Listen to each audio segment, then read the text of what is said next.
Olá, pessoal. Estamos aqui para começarmos um novo módulo da FATEP, do Seminário Básico em Teologia. E agora nós vamos começar o estudo de Antigo Testamento, parte 2. Alguns de vocês já tiveram as aulas da parte 1, que é o Pentateuco, o estudo dos primeiros 5 livros da Bíblia. E a partir deste módulo, vocês vão começar a ver os livros que dão sequência a Deuteronômio, os chamados livros históricos. Nós veremos Josué, Juízes e Ruth, 1ª e 2ª Samuel, 1ª e 2ª Reis, 1ª e 2ª Crônicas, Esdras, Neemias e, por fim, Esther. Os chamados livros históricos, como eu mencionei. Eu, particularmente, gosto muito desses livros porque eu sou apaixonado por história. E esses livros, eles compreendem uma parte muito grande da história do povo de Israel. Ao todo, entre o livro de Josué e o livro de Esther, Neemias e Esther, que acontecem mais ou menos na mesma época, nós temos aí um pouco mais de 1000 anos de história cobertos pelo estudo desses livros, por esses textos bíblicos. E são esses textos que nós vamos estudar. Esse vídeo ele é uma espécie de introdução para compreendermos o panorama do que estava acontecendo na época, para entendermos o contexto em que esses livros foram escritos e a necessidade deles terem sido escritos.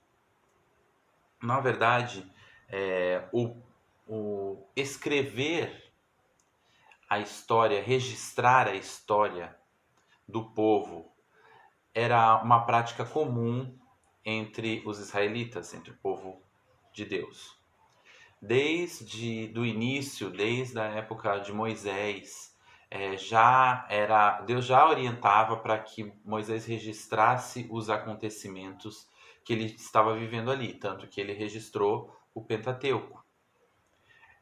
Ele foi orientado a registrar os grandes feitos de Deus para a posteridade, ou seja, para aqueles judeus que viriam depois, para que eles compreendessem melhor quem era Deus e o que Deus queria, o que Deus esperava deles.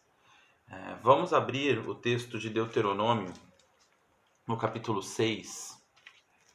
Deuteronômio 6. Diz assim, é um dos textos mais conhecidos entre os judeus. Deuteronômio 6 diz assim, 6:6, Deuteronômio 6, verso 6 e verso 7. Diz assim, que todas estas palavras que hoje lhe ordeno estejam em seu coração. Ensine-as com persistência a seus filhos. Converse sobre elas quando estiver sentado em casa, quando estiver andando pelo caminho, quando se deitar e quando se levantar. O verso 8. Amarre-as como um sinal nos braços e prenda-as na testa. E o verso 9. Escreva-as nos batentes das portas da sua casa e em seus portões.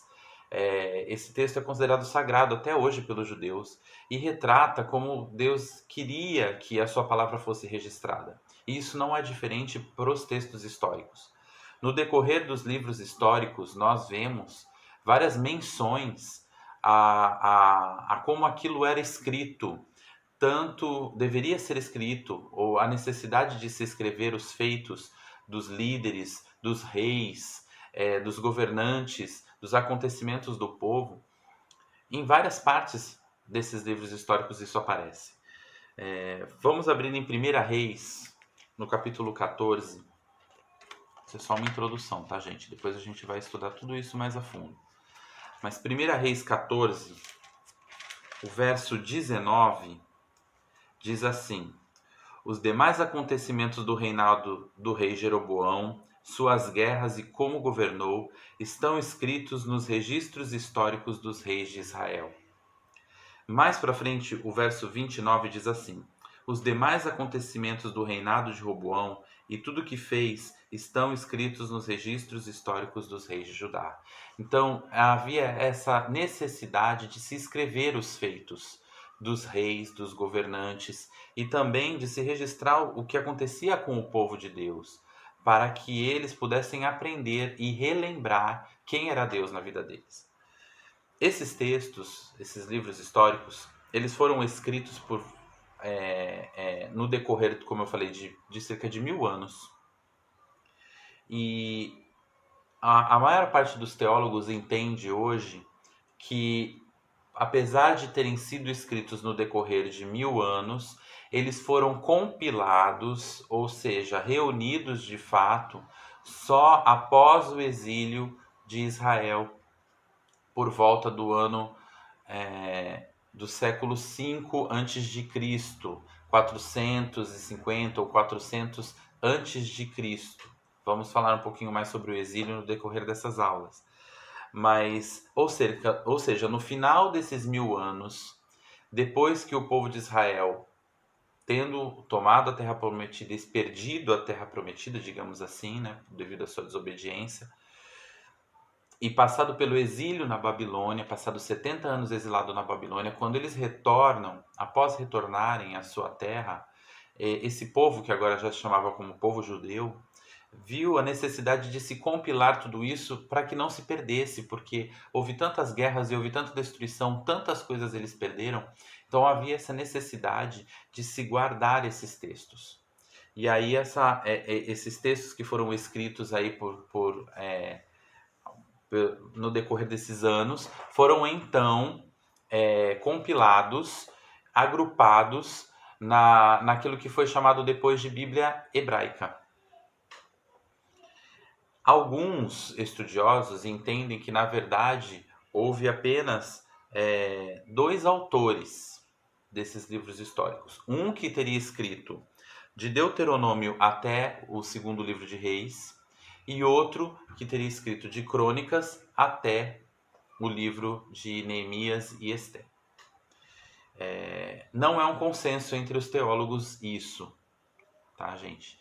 Mas alguns, os chamados deuteronomistas, acreditam que do livro de Deuteronômio, na verdade, o último livro do Pentateuco, e os livros de Josué, Juízes, 1 Samuel, 2 Samuel, 1 Reis, 2 Reis, teriam sido escritos pela mesma pessoa. Inclusive, acreditam que tenha sido Jeremias, na época da invasão da Babilônia.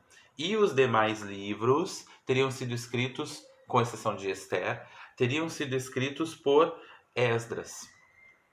Não é um consenso, como eu falei, tá? Alguns teólogos entendem assim, outros não.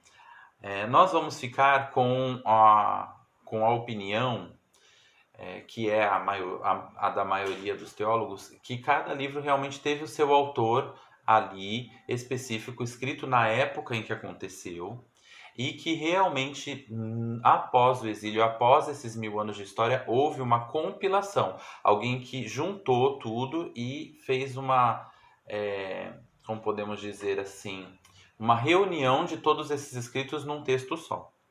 Então vamos considerar essa segunda hipótese, entendendo que quem escreveu o livro de Josué foi o próprio Josué, quem escreveu Samuel, na verdade, foi o próprio Samuel, e assim nós vamos prosseguir e vamos ver no decorrer dessas aulas. Eu vou passar para vocês o material de apoio, como nós já temos usado nas outras aulas,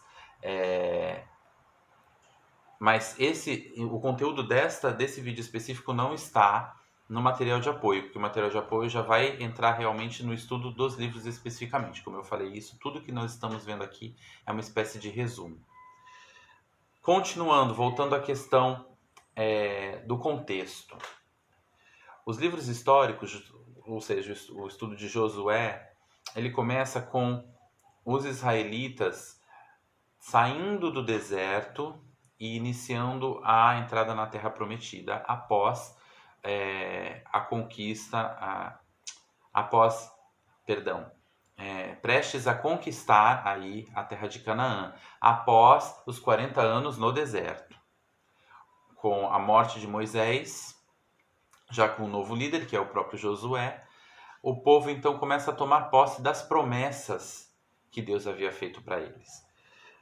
Vamos abrir no texto de Deuteronômio 28, verso 13. Deuteronômio 28, verso 13. Esse capítulo, essa seção de Deuteronômio onde tem as promessas, a gente consegue enxergar bem aquilo que aconteceria, um resumo daquilo que viria a acontecer, né? Deus já mostrando para o povo que viria a acontecer no futuro.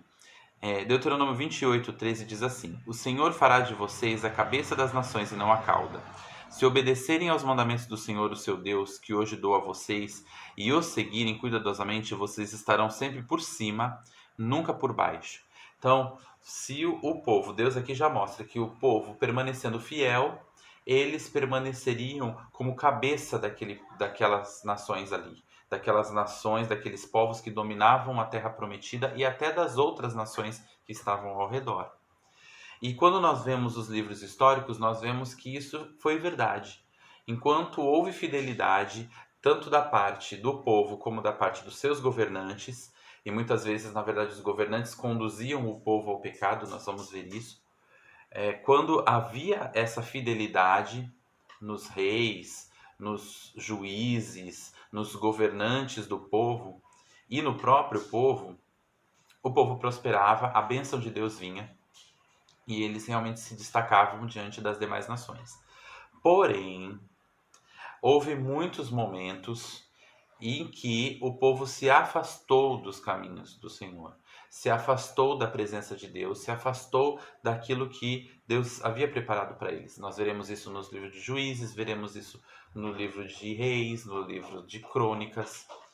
E vemos aqui no próprio capítulo 28, no verso 63 e 64, já no final, diz assim: Vocês serão desarraigados da terra em que estão entrando para dela tomar posse. Então o Senhor os espalhará pelas nações de um lado ao outro da terra. Ou seja, se eles não obedecessem, seria isso que iria acontecer.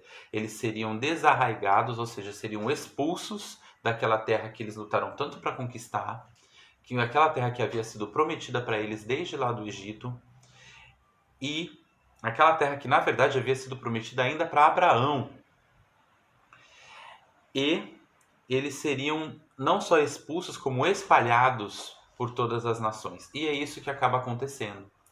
A desobediência, a rebeldia, o pecado que entrou na vida dos governantes e também do próprio povo, acaba por levar o Senhor a se desagradar deles e a cumprir as suas promessas, a cumprir a sua palavra e eliminar o povo de Israel praticamente todo, deixar apenas um remanescente, ainda assim esse remanescente fora das terras de Israel, e no que nós conhecemos como exílio babilônico, leva-os para longe da sua terra e ali eles são tratados por Deus, mas por fim, como Deus cumpre a sua palavra, ele os traz de volta. Vemos isso em Deuteronômio 30, o texto diz assim, a partir do verso 1: Quando todas essas bênçãos e maldições que coloquei diante de vocês acontecerem, e elas os atingirem onde quer que o Senhor, o seu Deus, os dispersar entre as nações, vocês veem que o texto aqui fala que elas irão acontecer. Quando essas bênçãos e essas maldições acontecerem, ou seja, isso iria acontecer, Deus já sabia.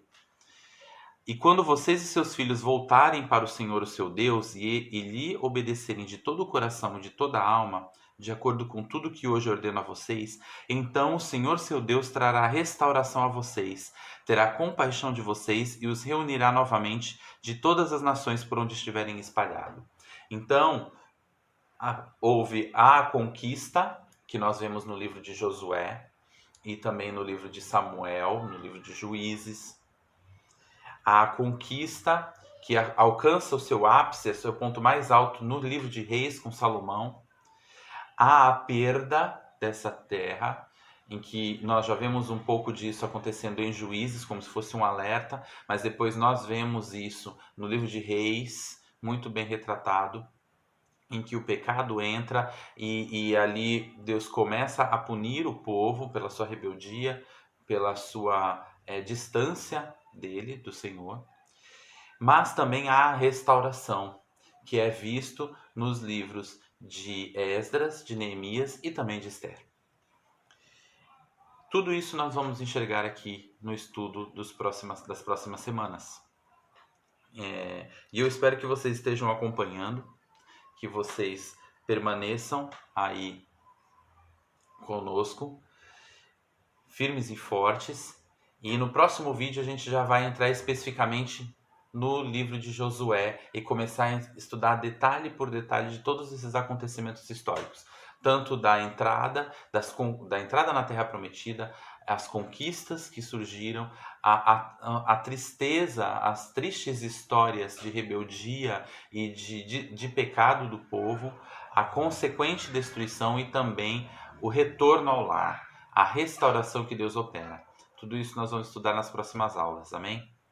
Que Deus nos abençoe durante essas próximas semanas, que Deus nos capacite para nós nos aprofundarmos no estudo da palavra e aprendermos com essa história. Porque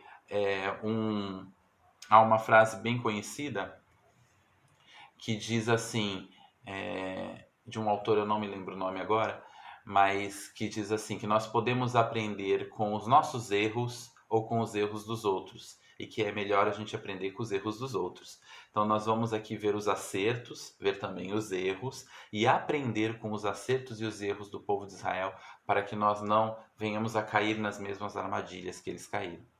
Amém? Deus abençoe vocês. Até mais.